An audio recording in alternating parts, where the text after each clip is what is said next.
اب آپ کو لیے چلتے ہیں شہداد پور، جہاں سے رپورٹ کرے ہیں نمائندے شعیب اسلام۔ شہداد پور میں بڑھتی ہوئی بدامنی، لوٹ مار، چوری سے شہری میں خوف و ہراس۔ رات کی تاریکی میں دکان کے شٹر کاٹ کر لاکھوں روپے نقدی اور لاکھوں روپے مالیت کا سامان چوری۔ تاجروں کا سخت رد عمل، تاجروں کو تحفظ فراہم کرنے کا مطالبہ۔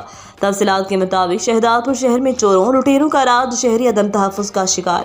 کبھی راہ چلتے شہریوں سے موبائل چھین لیا جاتا ہے۔ گزشتہ رات بخاری محلہ میں گھی اور دودھ کے ہول سیلر بلال مہربان کی دکان کے شٹر توڑ کر نامعلوم چور دکان کے کاؤنٹر میں رکھی گئی رقم کم و بیش 1,40,000 روپے اور 27 کارٹن گھی کے چوری کر کے فرار۔ صبح جب دکاندار دکان کھولنے آیا تو دکان کا شٹر کھلا دیکھ کر اس کی حوصلہ خطا ہو گئے۔ اطلاع ملنے پر تاجر برادری کے افراد دکان پر پہنچے۔ تاجر اتحاد کے صدر عامر بھٹی، کریانہ یونین کے صدر عبداللہ پنہور، غلام مصطفیٰ قریشی اور دیگر نے واقعے پر شدید غم اور غصے کا اظہار کرتے ہوئے میڈیا کو بتایا کہ تاجروں کو تحفظ دینے میں انتظامیہ بری طرح ناکام ہو چکی۔ شہر میں قانون نام کی کوئی چیز نہیں، شہریوں کے جان و مال کو بے دردی سے لوٹا جا رہا ہے۔ کاروبار طبقہ اس وقت سخت خوف و ہراس میں ہے۔